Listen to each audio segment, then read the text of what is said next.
The galaxy was full of lights, ships, and voices. But for her, it was only cold.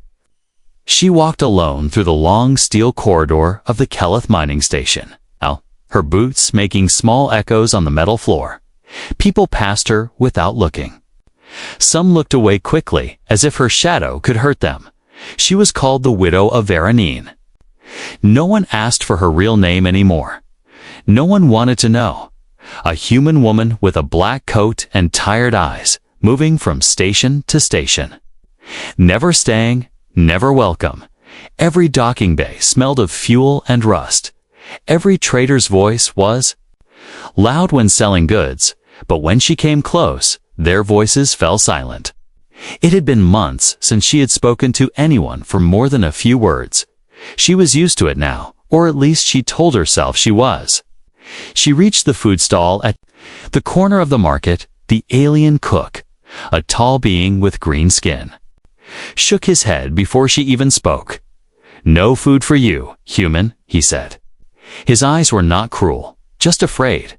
She turned away, hunger twisting in her stomach. Outside, the station's cold metal walls hummed with the sound of engines.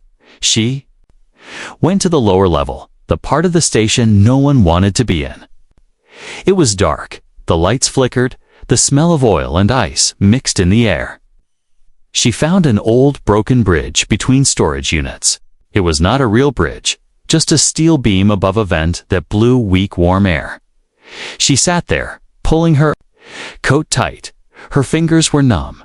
Her breath made small clouds. Somewhere far away, a warning alarm sounded.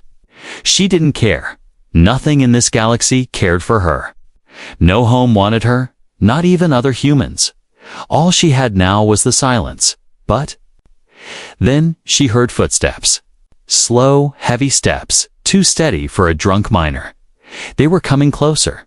She froze, her body tense. She did not want trouble. Trouble meant being thrown out again. Trouble meant running, but the steps did not pass by. They stopped right in front of her hiding place. A shadow filled the narrow space. A tall figure stood there, blocking the weak light from the hallway.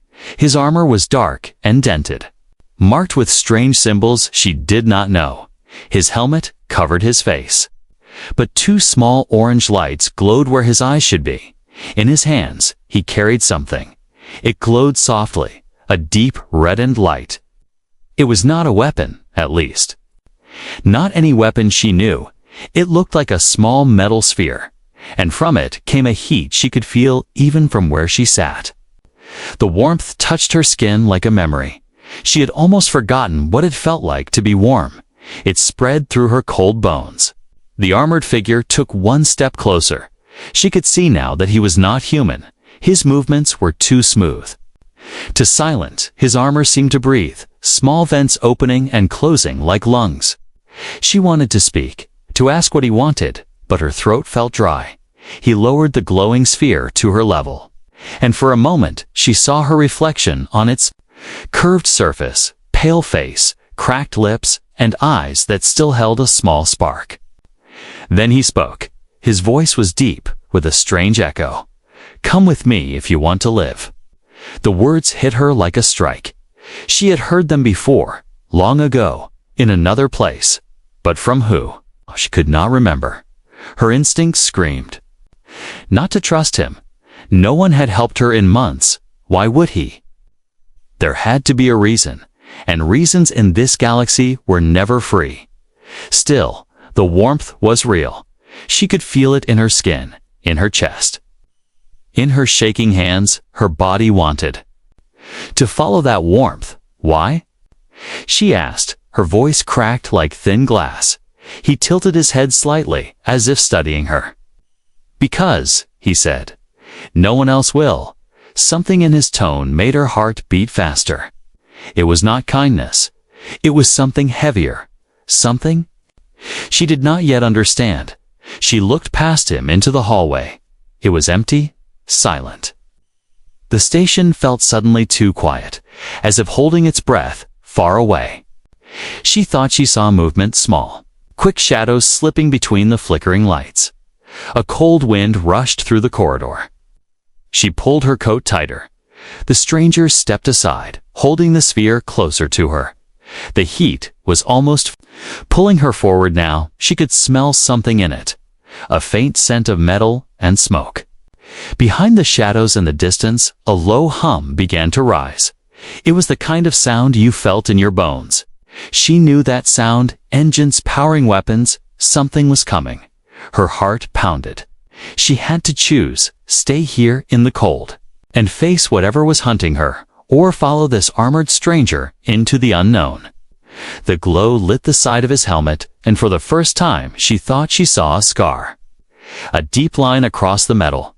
It looked old, like him. She took one step forward, the warmth wrapped around her like a promise. The stranger turned without another word and began to walk. His footsteps were slow but certain. She followed, the cold air biting at her back. The hallway stretched ahead, shadows moving along the walls. The hum grew louder. The sphere's heat was the only thing between her and the freezing dark. Somewhere deep inside her, something whispered that this choice would change everything. But for now, all she knew was that the warmth was the first thing in a long time that made her feel alive. The armored stranger walked ahead without looking back. His tall frame moved with slow, steady steps, as if he already knew she would follow. The glowing sphere in his hand was her only light, the only warmth in the freezing corridor. She stayed. Close, her boots tapped softly on the metal floor. Every shadow seemed to move when she looked at it. The hum in the air was louder now. Not just one sound, but many. The pulse of engines, the grind of gears, the whisper of voices far away. They reached an airlock. The doors were scratched and dented, paint peeling away to show the silver metal beneath. He placed a sphere into a small, round slot. The metal glowed with the same orange light, and the doors slid open with a deep hiss. Inside was a narrow chamber. The walls were lined with strange patterns. Not human design. They stepped in, and the doors closed behind them, sealing the cold outside. The chamber shifted. She felt it move sideways, then downward. Her stomach turned. She had been on ships before, but this was different. Smoother, quieter, as if the machine itself was holding its breath. When the inner door opened, she saw it, his ship. It was not large, not the kind of vessel built for war or trade. It looked like a mix of old and new parts, patched together with care. The walls curved like the inside of a shell. Lights were dim, glowing blue and gold. The air was warmer here.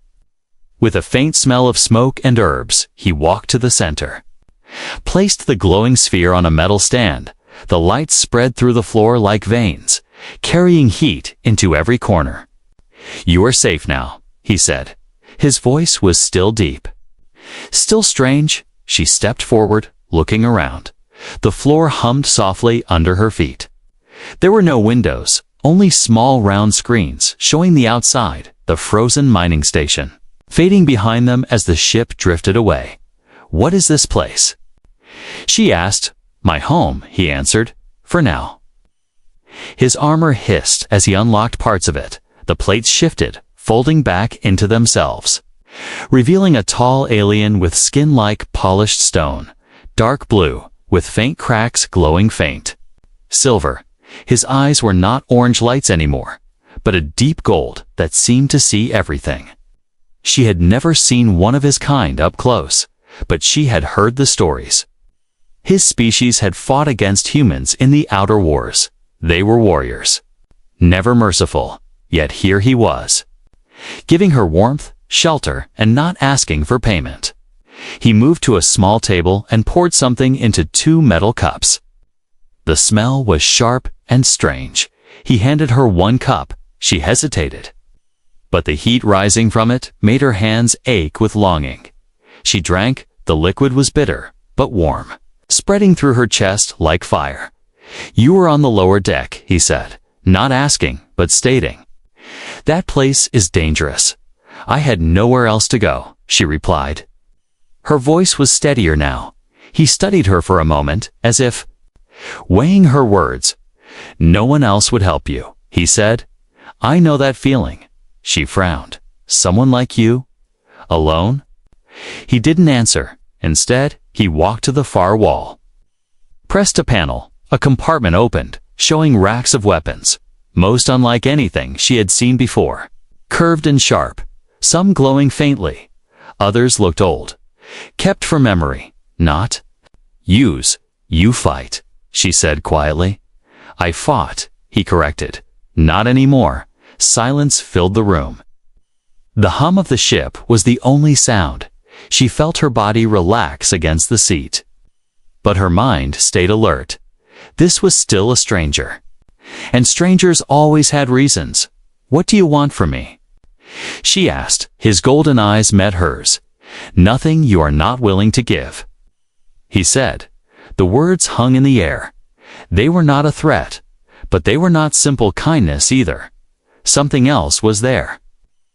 A shadow behind them, the ship's lights. Flickered for a second, a soft alarm beeped. He looked toward one of the screens. His eyes narrowed. What is it? She asked. He didn't answer right away. His hand brushed over the controls. The screen showed a faint red mark moving slowly in the darkness of space. They are following, he said finally. Who? Not friends, he replied. His voice was calm, but his hands moved quickly. Pressing switches, the hum of the ship grew louder. The lights shifted from gold to a faint red. She felt her heart race. Are they after you? His gaze flicked to her for the briefest second. Maybe, he said. Maybe they're after you. Her chest tightened. She thought about the shadows in the hallway, the cold wind, the feeling of being hunted. The ship's engines rumbled, deeper, pushing them faster into the black void. On the screen, the red mark moved closer. He reached for one of the glowing weapons, securing it to his side. Stay here, he said. Why?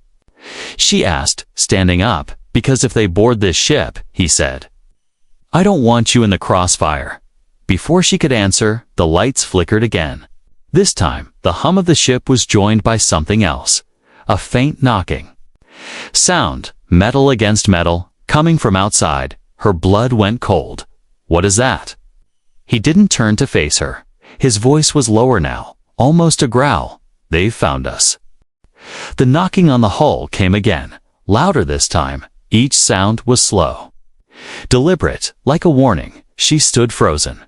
Her mind told her to hide, but her body would not move. The armored stranger Dren was already at the controls, his golden eyes fixed on the sensors. They're locking on, he said. His voice was calm, but his shoulders were tense. It won't take long before they try to breach. She swallowed hard. Who are they? Hunters, he said. Scavengers of the dead. The word dead echoed in her mind. The cold she had felt on Keleth seemed to return, climbing up her spine, and with that cold came a memory. Uninvited, she was standing in the ruins of Veronine. Smoke curled into a black sky. The air was filled with the distant rumble of collapsing towers. Her husband's voice called her name from somewhere in the dust. She ran, hands outstretched, her boots slipped on broken glass. She found him near the old marketplace. His uniform was torn, blood staining the fabric. His eyes were wide, searching for her face. They're coming, he had whispered. Don't trust a flash of light cut him off. And when she opened her eyes again, he was gone. Only the sound of engines overhead remained. The memory faded. Her hands were shaking. She gripped the edge of the table to steady herself. Dren was still moving, setting the ship into a slow spin, making it harder for the hunters to attach. Sit, he told her without looking. Stay low, I can help, she said, though her voice was quiet. He glanced at her. A flicker of something passing over his face. Help comes with knowing what you are, he said. Do you know? She frowned. I'm human. You are more than that, he said, turning back to the controls. I've seen humans who shine like fire, and I've seen humans who carry shadows that even light cannot touch. She didn't answer. Her mind was already falling into another memory. She was on a refugee ship after Vera 9, surrounded by strangers. The ship's captain, a heavy man with a scar over his lip, kept looking at her from across the room. That night, he had called her into his office. His voice was quiet, but cold. "People say you bring death," he said. "They say everyone who stays near you meets it sooner than they should." She had laughed, weakly, thinking it was a cruel joke. But the next day, the ship was attacked, half the passengers were lost, and the captain was gone from then on. No one looked at her without fear. The sound of metal scraping the hull pulled her back to the present. Dren cursed under his breath. "They've latched on," her chest tightened. "What do they want?" "Life," he said simply, "or the warmth that comes from it." His hand moved to a control lever, but he stopped, his eyes narrowing. "They're not here for me." Her stomach dropped. "What?" "They're here for you," he said, turning fully toward her. "Tell me why." "I don't know," she said quickly. "I've never," he cut her off. "They would not risk boarding a ship like mine unless they were certain." His voice was sharp now, "So I will ask you again. What are you?" "I told you," she said, her voice breaking. "I'm just a widow." The word hung between them, heavy and hollow. The lights flickered, and a deep vibration ran through the floor. They could both hear it now, the sound of claws or boots moving through the ship's outer layer. Getting closer to the inner doors, Dren moved fast, grabbing a curved weapon from the wall. Its edge glowed faintly. "Stay behind me," but she was no longer just hearing the present.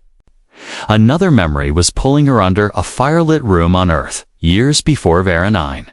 Her husband's arms around her, his voice soft. "You feel it too, don't you?" "Feel what?" She had asked, smiling. "This heat," he said, pressing his hand over her chest. "It's not just body warmth, it's something else." She had laughed again, calling him a poet. But he was serious. "One day," he said, "that warmth will save someone's life." She had thought it was just love talking, nothing more. Her eyes snapped open. Dren was staring at her. The look in his eyes told her he had guessed something. "What?" she whispered. "You felt it?" he said. That warmth inside, the knocking stopped. Replaced by silence. Silence was worse. Silence meant they were already inside. Dren stepped forward. "Weapon ready, stay here," he said again. But his tone had changed. It was not just protection now, it was caution. The first shadow appeared in the doorway, tall and thin. Moving like smoke, its eyes glowed white. Its voice was a low hiss. "Give her to us." Dren didn't move. "She's under my protection." The shadow tilted its head. "Then you will die with her." Her breath caught. The warmth in her chest pulsed, stronger than before. She didn't know if it was fear, memory, or something else. But she knew one thing: she could not run this time. The shadow stepped forward, its movement slow but sure. Its body flickered like black smoke trapped in a thin shell. The white glow of its eyes lit the edges of the dark corridor. Behind it, more shapes appeared. 6. Maybe 7. They moved. Without sound, each carrying a weapon shaped like a jagged hook. Dren raised his curved blade. His stance was calm, controlled. Like a soldier who had faced this before. "Stay behind me," he said, without turning. But she could feel it, the strange pulse inside her chest. The same warmth from Keleth, stronger now. It was rising with her fear. The first shadow lunged. Dren moved fast. The blade cut through the air with a flash. The creature's body broke apart into smoke, drifting away like it had never been there. The others hissed. Their voices sharp and cold. They spread out, moving to surround them. Dren struck again, his movements fluid and precise. But for every shadow that vanished, another took its place. She could see them trying to push her away from him, forcing her toward the far wall. Her back hit the cold metal. The warmth in her chest throbbed harder. One of the shadows came close. Its glowing eyes locked on hers. She could hear its voice in her head, whispering, "You carry the fire. Give it to us." Her breath quickened. She shook her head, pressing her back harder against the wall. "No," she whispered. Dren cut through another attacker, but one managed to slip past him. Its hook-like weapon caught his shoulder. The sound of tearing armor filled the room. He grunted, but didn't stop fighting. His golden eyes burned with focus. Blood, dark and thick, ran down his arm. She saw him falter for just a moment, and the shadows moved in closer.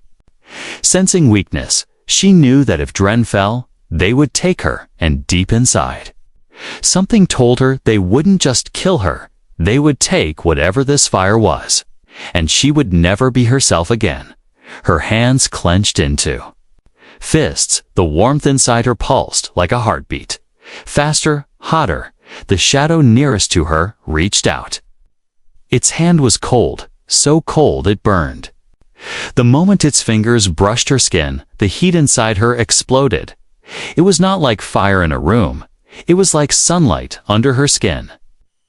Spilling out through her hands, the shadow screamed, its form twisting violently before bursting into nothing. Dren turned at the sound. His eyes widened for the first time. You used it," he said. She didn't understand. She only knew that her hands were still glowing faintly, and the heat had not gone away. But there was no time to think. The rest of the shadows closed in. Dren moved faster now, his blade cutting through them, but this time, when they came near her, the warmth surged on its own. She reached out instinctively. Touching one, the heat tore through it, dissolving it instantly. Another came from behind, and she spun, her palm striking its chest. Light burst from her fingers, and it was gone. The remaining shadows hesitated. Their glowing eyes shifted between her and Dren. Then, as one, they began to retreat, moving backward into the dark corridor. Their shapes faded until only the sound of metal creaking remained. The ship was quiet again. The hum of the engines returned. Steady and low, she stood there, her chest heaving. Her hands still trembled with leftover energy. The glow slowly faded, leaving only the memory of warmth. Dren lowered his weapon. His armor was damaged, his shoulder bleeding, but his eyes never left her.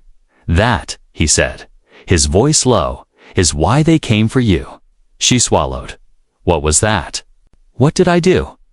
"You didn't do it," he said. "It's part of you." Her mind was spinning.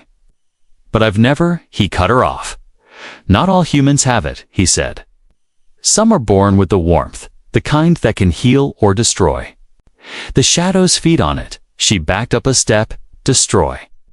I didn't mean to." "You defended yourself," he said firmly. "That's not destruction. That's survival." The room felt smaller now, the air thicker. She could still hear the echo of the shadow's voice in her mind. "Give it to us." "What happens if they come back?" she asked. "They will," he said without hesitation. "But now they know you can fight back. That will make them cautious." For a while, he moved toward the controls, his steps slower than before. She could tell the wound on his shoulder was worse than he was letting on. "You're hurt," she said, moving closer. "It will heal," he replied.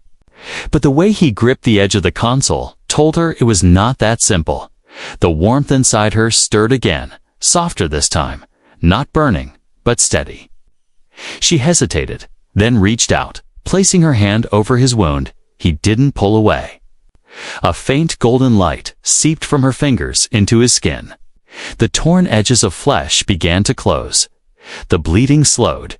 His eyes met hers. Surprise flickering across his face. "You can heal too," he said quietly. Almost to himself, she pulled her hand back, the glow fading. "I didn't know." "Now you do," he said, his tone unreadable, "and so do they." The ship's sensors beeped again. Not the warning tone from before, but something else, a signal. Faint but constant. Dren's gaze hardened.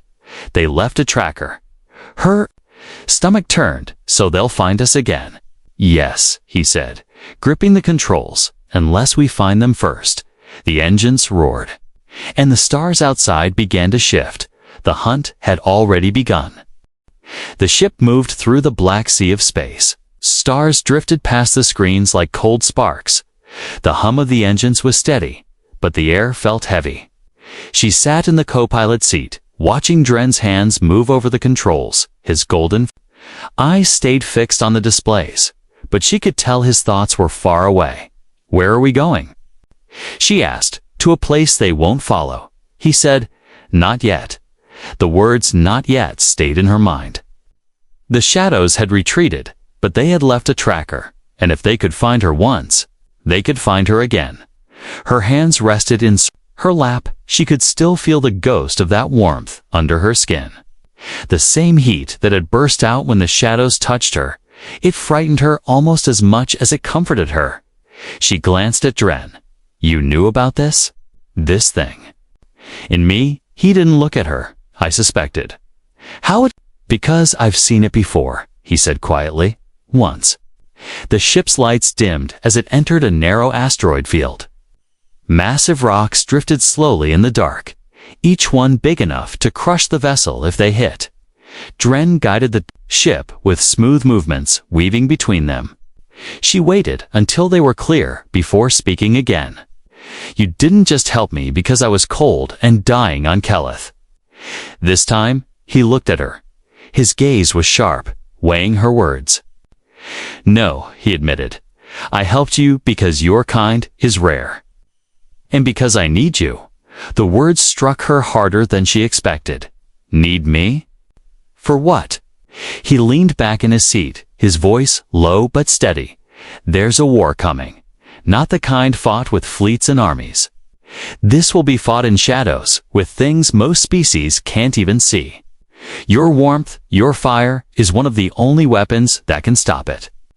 She shook her head. I'm not a fighter. You became one the moment you burned those hunters, he said.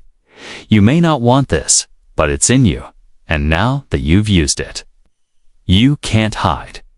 Her thoughts spun. She wanted to argue, to say she would disappear, hide on some distant colony. But she knew the shadows would find her no matter where she went.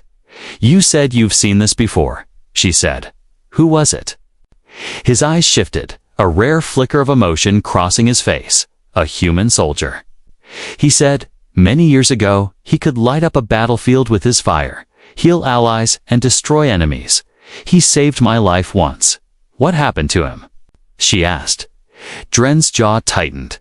He burned too bright, and when the fire consumed him, there was nothing left.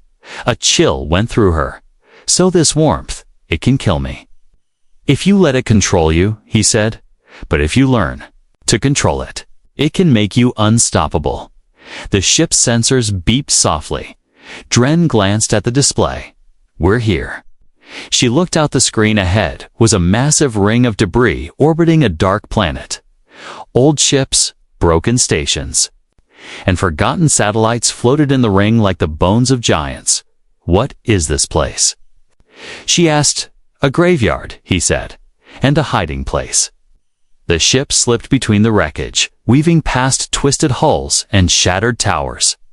The shadows wouldn't dare come here. Not yet. Dren slowed the engines and let the ship drift. He stood, walking toward the storage bay. She followed without thinking. The bay was small, but crowded with crates, weapons, and a large metal case in the center. He placed his hand on the case, and it opened with a slow hiss. Inside was a strange object, a crystal. Dark as obsidian, but with veins of gold light running through it. It pulsed faintly, like a heartbeat. She stared. What is it? A core, Dren said. It belongs to my people. It was stolen long ago. This core can power a weapon strong enough to burn through the shadow realm, but it needs a human with the fire to ignite it. Her chest tightened. You mean me? Yes, he said simply. Without you, it's just stone. With you, it could end the war before it begins. She took a step back. I'm not ready for this. You weren't ready for the shadows either, he said, but you burned them. You'll be ready when the time comes. Her mind flashed with images. The shadows' glowing eyes, the scream when her heat touched them. Dren's blood on the floor. The warmth inside her stirred, as if it was listening before she could speak. The sensors beeped again. This time, the sound was sharper, urgent. Dren moved to the console. His eyes darkened. They found us faster than I thought. Her pulse quickened. The shadows. Ah, he said. Worse. The display lit up. With multiple red marks closing in from all sides. Ships, real, solid ships. Not smoke and light. Who are they? She asked. Mercenaries. He said, paid to hunt anything. Or anyone. Someone has put a price on you. Her stomach turned. Why? Because the galaxy will pay anything for the last human fire, he said, his voice cold. And now? They know you exist. The warmth in her chest flared again, but this time it felt different. Not fear, but something sharper. They're coming, Dren said, gripping the controls. You have two choices. Hide or fight. She didn't answer right away. Her fingers curled into fists. Her voice was steady when she spoke. Then, let's make them regret finding us. The mercenary ships closed in fast, dark shapes cutting across the stars. Each one was armed, armored, and built for killing. Dren's hands moved quickly over the controls. The engines roared. The ship twisting through the debris field, rusted. Towers and broken hulls spun past the screens. They're faster than us, she said, her voice tight. They're hunters, he replied. Speed is what they do. The first blast hit. The ship shook. Alarms screamed. A console sparked beside her, filling the air with the smell of burning wires. They're trying to disable us. Dren said, they want you alive.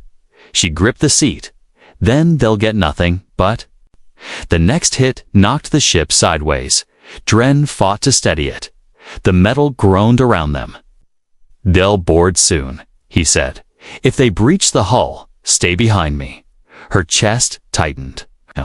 The warmth inside her stirred like a restless animal. She remembered the shadows' voices, the way they feared her heat. Maybe these mercenaries would too. The ship jolted again. Okay.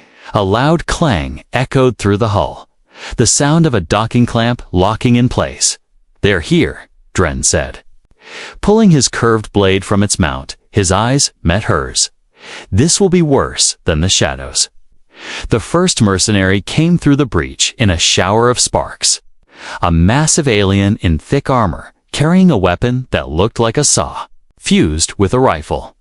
Behind him, more poured in. 4, 5, 6. Dren moved like lightning. His blade cut through the first attacker's armor. The mercenary roared, swinging wildly.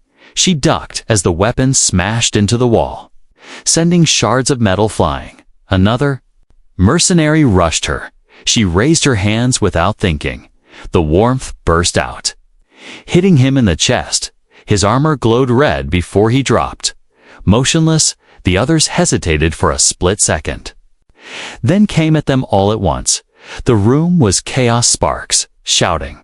The clash of steel on steel. Dren's movements were sharp but slowing. A blow to his side made him stumble. His blade dropped for just a moment.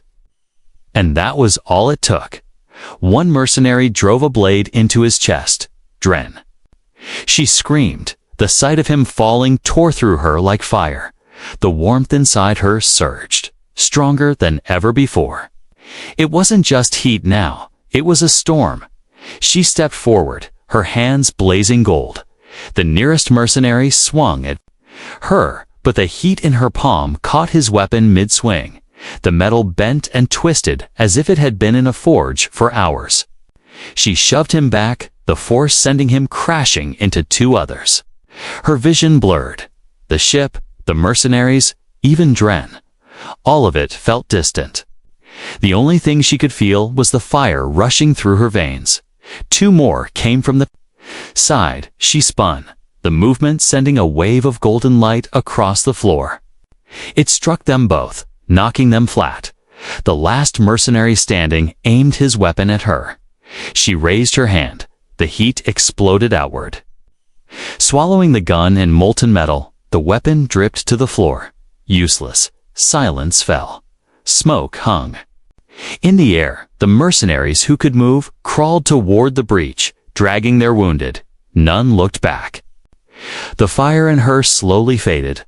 Her chest rose and fell with deep, shaking breaths. She turned to Dren. He was still alive, but his breathing was shallow. Blood spread across his armor. "No, no, no," she whispered, dropping to her knees beside him. Her hands hovered over the wound. The warmth stirred again, softer now, steady. She pressed her palms to his chest. The golden glow spread into him. His breathing steadied. The wound began to close, piece by piece, until the bleeding stopped. His eyes opened slowly, meeting hers. "You did it?" he said weakly. Tears stung her eyes. "You're not dying. Not now." He gave a faint smile. "The fire is yours now. All of it." She shook her head. "I don't even know how I did that." "You will learn," he said, his voice growing stronger. "And you will need it, because this was only the first wave." Her stomach turned. First wave. "They weren't here to win," he said. "They were here to test you, to see if the fire is real." Her hands curled into fists. "Then they know." "Yes," he said, his golden eyes locking on hers. "And now, the ones who truly want. You will come." The ship's alarms beeped again, but not from damage. This time, a signal was flashing across the screen. "What is that?" she asked. "A message," Dren said, limping to the console. He pressed a button, and a voice filled the ship. Low and cold. "To the last fire of humanity, we are coming for you. You cannot hide." The voice ended, leaving only the hum of the engines. She looked at Dren. "Then let them come." His faint smile returned. "Good, because the final battle will decide more than your life." The warmth in her chest pulsed again, not in fear, but in readiness. The message still echoed in her mind. "We are coming for you." The ship drifted in the silent graveyard of wreckage, but the silence didn't last. On the edge of the screens, new shapes appeared. Not one, not two, but an entire fleet. Dren stood at the controls, his armor sealed again. His golden eyes watched the approaching enemy without fear. "They came faster than I thought," he said. She stepped beside him.